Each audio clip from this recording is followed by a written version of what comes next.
All right, welcome everyone to Cerius's Leadership IQ series. If you've attended one of these events in the past, welcome back. If you're new here, we're glad that you're here. Simply put, here at Cerius, we build leadership teams for companies large and small in all industries all over the world. We're able to deliver on that promise based on the executives that we have in our network. These are the results-oriented, people-focused leaders that you want in your company. If you are one of those executives, that a value statement makes sense to you and you align with that, there's an entire ecosystem for you here at Cerius to become an even better leader. We have an executive resource page. We're going to drop the link to that in the chat box below.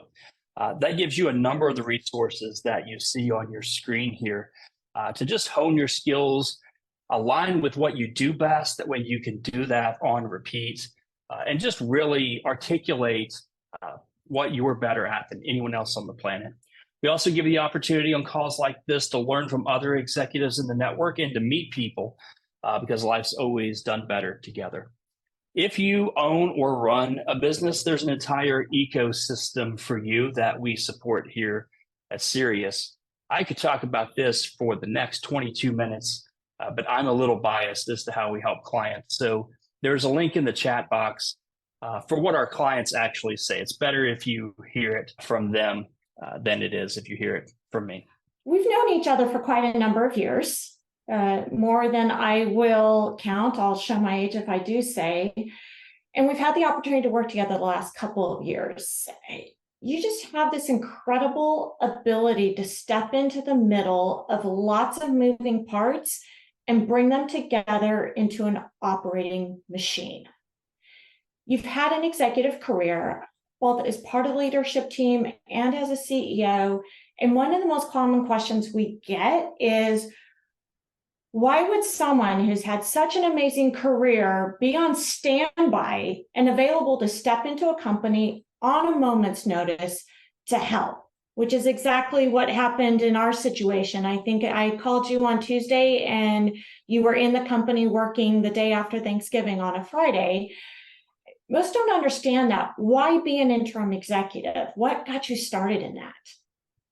Sure. So, I'd gone through kind of a recovering serial CEO gigs in the startup world and kind of took a step back and really looked at what I enjoyed doing. And what I enjoyed doing was the operational side of companies and really growing the businesses I was involved with. And kind of in parallel to that, I was having conversations with a lot of my business contacts and business school friends about just really seeing in lower mid-market companies, smaller companies, kind of 3 to 30 million, that a founder would get out there, have a great idea, roll that out, start growing a company, and then would just start somewhere, and really ran into this kind of ceiling. And we would talk about, and what we all kind of saw in the different situations that we were seeing was that was usually because it was just the founder. They didn't have a team around them. They didn't have an operational foundation. They were very successful getting to that level, and they just couldn't go to the next level. And I just saw that those two pieces kind of came together at the same time, and decided to launch a business to go do fractional and interim COO work to kind of go in and help those founders get to that next level, because I love working with founders. And we see that a lot as owners, and I will be the first to admit to it, that we're so used to doing everything ourselves. We started and had to do everything ourselves, and then we get to that breaking point. What are some of the challenges you see for owners who are getting to that breaking point and in that situation where we're still doing it ourselves and it starts to have an adverse reaction? Yeah, most of the time they're so deep into it, they just don't realize they have a pain. They just feel something's wrong and they just don't know what it is because they're working 7 days a week, 20 hours a day, just trying to keep the business going forward. And they keep thinking it's a resource problem, and they don't realize it's the fact that it's just them. And they don't realize they don't really have a leadership team around them. A lot of times they may have a senior execution team, but they don't have that leadership team that they can lean on. And they just are starting to realize that, what has gotten to this point just can't move them forward. And they've got to kind of see that and understand that before they're then ready to kind of move forward from there. And I love that you call them, they're not leadership teams, they're delivery teams. They're just delivering on the work product versus planning ahead and helping figure out how are we going to grow? How are we going to scale the company? And one of the biggest challenges is figuring out how do we get out of the weeds and work on the business versus solely working inside of the business. And in order to scale it, we need others to be doing that heavy lifting, to be doing the work and helping to figure out how we move it forward. Because we didn't start the company with the intention of being the sole person to grow it. How do owners move past that part and start to build a scalable team? And the first thing they have to admit they have a problem, and they have to understand that they're in a pain. The situation you referred to where I came in to help, the CEO, founder, finally realized that they just had that pain point and that it wasn't working. And that's the first step. It's like any recovery program. They've got to kind of admit they have that problem. And then when they admit they have a problem, then it's really, they got to understand, what is their vision? What do they want this company to be? Is it a lifestyle business where they actually just need to slow down and back off a little bit? Is it a business they want to grow and really create a legacy or make an exit? And having that vision of what endpoint they're trying to meet, that's the first questions I ask people. What's success look like to you? Is this something you want to grow and sell, something you want to hand down to your next generation? They need to start understanding what that is, because they have to start with that end in mind. And then really a lot of it's just figuring out what they want to do. They've kind of been forced into this role of wearing all these different hats. And a lot of times it may not be what they really want to do. The person, in that situation loves product, designing product, being that customer interface. That's what he wants to do. He doesn't want to run a business. He wants to grow a business, a successful business, by solving problems. He doesn't want to deal with all the day-to-day minutia. And I think they really have to understand that, because once they understand that, then you can start understanding what you need to put in place around them to allow them to do where their passion is and bring in the other people to really build out that team. What would be, a segue just a little bit is to some recommendations. So as a founder CEO, do I need to stay in the seat of CEO? Can I work on product? What can I do in multiple? What are some options for figuring out what's the part of the business I love doing, I don't love doing, and how do I get to where I want to be? They're all options, and that's really that conversation. They've got to be true to themselves and really understand what they're good at. And so it's hard because sometimes it is become part of their ego and part of their identity of being a CEO. And some people don't want to give that up, even though they don't really like it. And so it's almost a little bit therapy conversation with some of these founders, where you got to help them kind of really realize what they're good at and what they love doing, and what they're not good at and what they really don't like doing. And once they kind of start seeing that, then they understand that they, and there's always different ways to design an organization so they can still keep, that founder leader role. And you see it a lot, especially in VC companies all the time, where the original founder ends up not being the person that takes the company public. Some do, some don't, and it's really dependent on who the founder is and kind of what they want to do. And you mentioned, I'm glad you brought up as to how they want to build, or how they want to build out that organization, and what the structure looks like. As a leader, having scaled companies before, what does that look like, and where do you focus first to get forward movement away from being the one who's doing everything and building out that team that can scale the company? Well, and that's really it. It's understanding where those gaps are and really understand the difference between, we talked about a little bit earlier, a leadership team and a senior team. For example, in that same situation, when I came in, I started the founder, and one of my questions is, how often do you meet with your leadership team? He's like, oh, we meet every day, to work on the business. And so then I go and I sit through those meetings, and what those meetings are client delivery meetings. How our client project going? What are we doing here? The team is operating as a senior delivery team. They're not actually talking about working. They're working in the business. They're not talking about working on the business. So it's really understanding that, and then accepting that now you've got to start bringing those people into that role. You've got to empower them to it. A lot of founders have a hard time because they're like, well, I know everything that needs to happen. I can't afford for people to come up that curve and make mistakes. And I try and tell them, you can't afford for them not to, because that's why you're in the situation you're in. And so it's starting to have that conversation with them, so they understand that they're going to have to let go and kind of empower this team and give them responsibility and accountability, but also give them the tools that they need to kind of get to that next level and give them that foundation, and really kind of understanding that it's not just saying, hey, you're my leadership team, go make it happen, but really talking about what their accountability, what their roles, responsibilities are, what do they need to do, and then understanding what the founder needs to do to bring them along and support them. Is that, I know do an amazing job of assessing who's currently there, who's part of that current delivery team versus the leadership team, and helping to figure out who can we develop into being part of the leadership team of the organization. What are some things that you look for, and what does that path, that journey look like? It's not that dissimilar from the conversation with the founders. It's really understanding where do they see themselves and where do they want to go. Because you really see in an organization, there's this kind of misunderstanding that everybody should be a manager, and not everybody's cut out to be a manager. And you run into a lot of people when you start talking to them about what they love. They love, just like a founder who might want to be a product, wants to run the product. You get a leadership team, they love doing the work.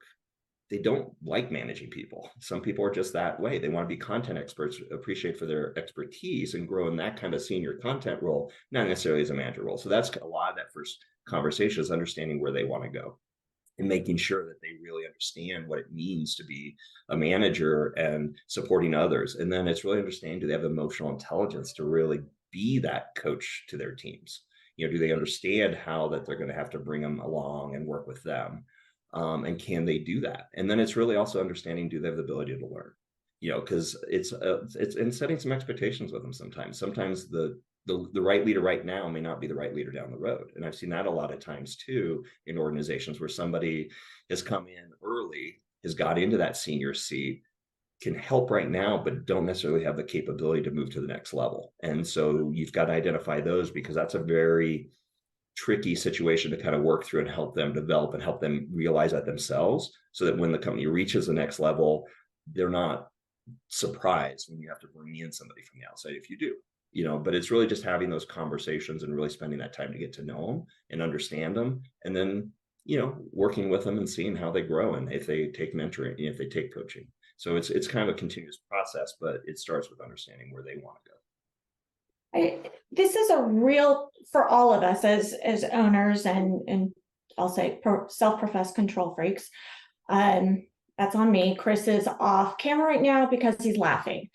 And he knows that coming in and taking responsibility off of the owner, sometimes they're coaching us, sometimes we're coaching them. And especially if they're already in our organization, we've got to empower them to step into that role, to take the responsibility. And that's sometimes a big transition, because they're so used to us having those daily meetings and telling them what to do every day and tasking them. What are some recommendations for us to go from tasking to responsibility and accountability? Sure. A lot of that is, part of it is that interaction between the founder and the rest of the leadership team, and that, hey, I trust you, go take care of this. The founder being willing to let them go through the learning curve and make mistakes, not repeat mistakes, but make those mistakes without stepping in to tell them how to do it. So part of it is on the founder and getting the founder to step back a little bit and let those people come up into that role. And then part of it is building that cadence and that interaction around them. So what I usually do is I bring in a weekly leadership meeting, which is really different from the client delivery meetings. It's really the meetings where you're doing the check-ins, you're starting to get them to know each other as people and understand how they're feeling about the business, how they're feeling about what they're getting done, and then really starting to create that accountability and ownership within their areas. What are you going to get done this week? What are you getting done this quarter? What are those things that you're going to take ownership for, and where are you running into problems and need support? And it's also then the other big piece of that is really helping them to start understanding that they've got to identify issues in the business and bring them forward and have healthy discussions around those issues. It can't just be everybody nodding their head whenever the founder says something, but it has to be that a willingness to come forward and say, hey, I see this problem in the business. Well, let's talk about this problem, attacking the problem. So it's trying to teach them how to do that. It's really getting them in this mindset of working on the business, not just in the business. I know I say that a lot, but that's really how I communicate to them, because once they start doing this, that light bulb goes on, and they realize when they're working in the business and trying to get things done on a daily basis versus when they're thinking about the business. And it's using that cadence to kind of get them into that and walking them through it, and then kind of continue to build on that, so that becomes just part of how they work together.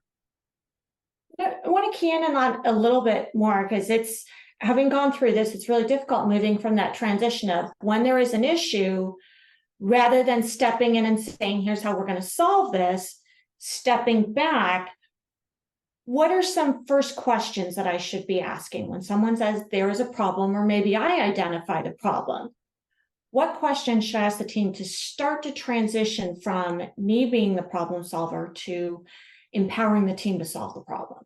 Yeah, so I really like the 5 whys. If you've never been, a lot of people have heard of that, have been exposed to that one. If you haven't, the concept is ask why 5 times, because that really starts getting you from symptoms to problem, and so that is what you have to teach the founder is, like you said, not to just come in and with the solution they have in mind. It's always good to have an idea of a solution because it helps you frame the questions, but it's asking the team, hey, I see this happening. Why do we think this is happening? And then when you get the response of, I think we're not getting our delivery done because, we're backlog is building too much because we don't have enough resources in the delivery team, as an example. Why do you feel that we don't have enough resources? Well, because I see everybody work and I see all this overtime, but I just don't see the work getting done. And then it's starting to ask the question, well, have you actually looked at the data that supports this? And doing that drill down to help them also understand what might really be the cause, what is that potential cause, and how can they go validate or disprove that, and understanding that root issue. Once you understand the root issue, then you can start talking about, okay, how do we alleviate this? It's not just necessarily hiring more people throw at it. It's looking at how our people are working. Are they, do they have the right tools? Do they have the right training? How are we doing these pieces? But it's asking the questions and facilitating the discovery by the team versus just giving them the answer. And what a lot of founders find when they do that is they're like, oh, what I thought it was isn't what it was. And that's a good discovery for them to realize that having those different perspectives at the table and having that discussion and making everything available for, questioning starts changing. And then it starts really creating an exponential impact on the business. And you've talked about these discussions in terms of the weekly cadence, and you were talking about the meetings to have. And over the years, we've gone from there's too many meetings out there, we've got to reduce the number of meetings. Wait a minute. We're scaling, we're growing, we need to have more meetings because anytime you are reforecasting, you're growing, you need to collaborate more. No, wait a minute, we're in meetings too much, we need to decrease them. It's just this constant pendulum going back and forth. I would love to know your opinion, especially when we're in a scaling, high growth, we're in some type of a transition or inflection point, which seems to be every year nowadays.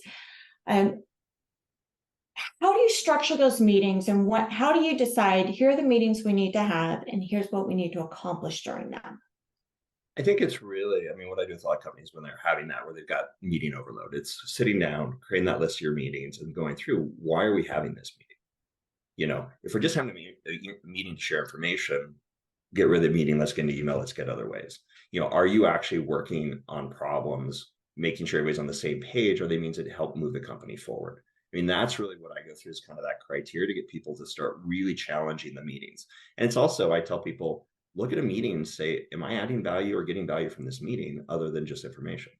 Because if you aren't, then you shouldn't be in that meeting, and once you start seeing that and then start showing people, sometimes it's just doing the economics and saying, okay, we've got, $200,000 worth of salary sitting in this meeting for half a day. Was that worth it? But I do think these leadership meetings are key. And I think it's really helping them understand and making sure the meetings are productive. Once again, it isn't just information sharing. It's got to be really talking about the priorities of the business, understanding how they're what they're doing, what they're getting done, because it also builds trust among the team. If they see themselves see their teammates taking accountability for something and come back next week and saying, yeah, I got this done, or I ran into this problem, can you help me?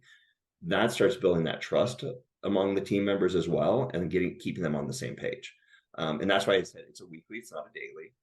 It's not a monthly or quarterly because that's too far apart. But I find that weekly cadence is just good for those quick check-ins, and try and keep them 30 minutes to start. They start extending as people get more and more in dialogue, but keeping them short and keeping them to kind of start building that trust and building the fact that they're supporting each other as they move forward, and focusing on that as part of that meeting, and not just a show up, report, and leave.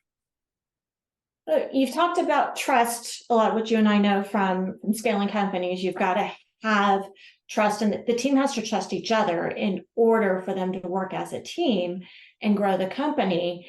And that can be nerve-wracking initially, talking about things that we all feel the finger's going to get pointed, someone's going to blame everyone. There's that famous saying, be hard on the problem, not the people. what are some ways as leaders we can prompt in that discussion to, because we all have the finger pointers, how do we keep the team focused on, let's be hard on the problem, because solving these problems is going to grow the company, versus the people? I think a lot of that comes down to facilitation, and that's where coming in as an interim is really helpful to get them to teach them that, because I don't necessarily have a skin game. I have responsibility for certain aspects of it, but when I come into those meetings, I can take that facilitation role and really extract that. It's really hard a lot of times for founders to just immediately step into that facilitation role, because they are so used to just telling everybody what to do. And they're so used to being the one that solves all the problems. And you have to work with the founders to tell them they have to stand back to encourage it from the team. And then through that facilitation, it's extracting that, knowing where somebody's not saying something. I do a lot of I always do one-on-one meetings every week with everybody in the team. So I know what's there. And then I can use that meeting to extract that and get them to bring it to the table. Or I know the idea that they're sitting on that they're not bringing to the table. So in that facilitation role, and you've got to start creating a safe space. To your point, attack the problem, not the people. And that's part of your facilitation too, is making sure that they're talking about the problem and having creative conflict, but not having conflict avoidance. So once again, if somebody has a bit of information or has a perspective on it, it's extracting that in a safe way where they can bring that to the table, and being there to kind of help shield them if things do start becoming a little bit finger pointing, get them back to, it's not who's at fault here. Let's figure out what the problem is and figure out how to solve it. And it's just that active facilitation, and then teaching the team to do that themselves as you move out. My goal is to come in and build capabilities, not dependencies. So 9 to 18 months, and I want to be out of there. I want them to be able to carry this stuff forward. So then teaching those skills to be able to do that. But you got to do it by kind of showing them and then letting them start taking over that. It's a new muscle, and having gone through that, I do think that I had several forms of therapy to be in the question asking mode versus the problem solving mode, but it certainly pays off. And I've got a couple more things I want to hit on. There's a lot that we're covering, and I have no doubt that there's some additional insights, and individuals on this call who have been through scaling companies and probably have some additional insights. I always say there's only so much we can cover on a call like this, and anyone who's on mute and making notes, so many additional comments that they have to your insights. I'm going to throw in a link I'm going to have it in chat for a LinkedIn post. Please add your thoughts, comment on it. Would love to get other individuals. I think that it takes a village to build a company and to scale it, not just the internal team, and the voices on this call certainly are helpful. So please feel free to throw in your thoughts on the LinkedIn post. And speaking of putting the right team in place and taking a village, as a founder, it's tough to be objective, Ron. How do I know I've got the right team in place, and maybe where I need to augment or supplement? What's the most objective way of going about it? Well, I think it goes back to kind of what we were talking about earlier. I mean, that's where having an outside party coming in helping you think through it is, I think, key, because you are so close to them and you see them in a certain role. And so that's a lot of the conversation I have with the founders, is kind of sharing the perspectives, insights I gain, which aren't always 100% because there's a lot I don't know, but having that open dialogue and then getting them to have the open dialogue with their team, because once again, you've got to create that common set of expectations so everybody understands where they want to move together, and really helping them see what you see and what they see, so they can really, make sure they've got the right team in place. And if they don't, it's really helping both them and the teammate realize that they're not the right person. Because the last thing you want to do is just the CEO to show up and say, hey, yeah, I know you're going to be head of customer success. Decided that's not a role for you. I'm going to bring in somebody else, and the person be surprised. And so you've got to make sure that they're having the dialogue with the team members as well about where they want to be, where are they at. And then that they're going to provide those resources and mentoring, I can provide a certain amount of coaching in my role, but the founder needs to be providing that coaching to make sure that that team member is gaining those insights, that experience that the founders had, so they can really grow into the role. And they're building that relationship and that trust factor again, so the founder can look at the teammate as a senior executive, as a leader, not just as somebody they can tell them to go do things. And I think really building those relationships is key. You mentioned earlier, we talked about moving from tasking to responsibility and accountability. I imagine the more you're giving them the responsibility of the outcome that needs to happen and then holding them accountable to it, sometimes that's the realization of, I need to come up with the plan and not just be told the plan. This isn't something that I enjoy doing. Right. Yeah, and I think that's how they have to learn that. And they have to learn if this is really where they want to be. And they have the ability to opt out at any point, and once again, coaching them through that. But there's a lot of teaching, a lot of alignment. How do you get them all working towards that same goal? And that's really part of that key too, is that the visionary, the CEO, has to be creating work with them very closely. What are we trying to accomplish this quarter? What are we trying to move forward to, so that the team knows then how to align behind that and really starts learning how to plan around it and how to create that accountability and execution. And through that process, a lot of times people go, yeah, that's just really not what I like to do on a day-to-day basis. And then having that conversation, that's fine. If you want to, there's still room for you here if you want to opt out, but then we're going to need to bring somebody else in. And then, we need to really define what your role is. And it takes a lot of confidence to be able to do that. And as scary as that conversation can be, certainly third-party individuals like yourself, Ron, there's a lot of resources out there to have those, call them difficult conversations. It also involves, as you talk about, emotional intelligence, which we won't talk about test score. There is a test for it, I will tell you. We will not disclose test scores. It's okay to lean on others to help with those conversations, as it's not intuitive to some of us.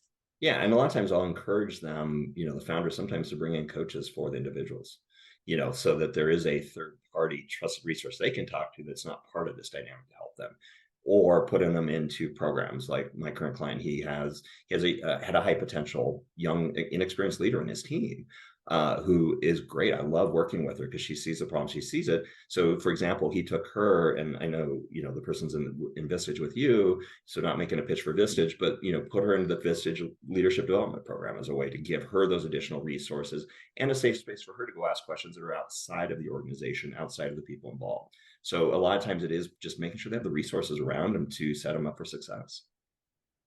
I love it. Having all the years of experiences, I won't say decades, I'll say years, Ron, I'm sure as a leader and as a CEO, I'm sure that there's some lessons that you've learned on building and scaling a team that can scale a business.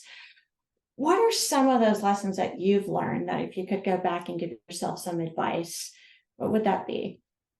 I think the first one is right people in the right place.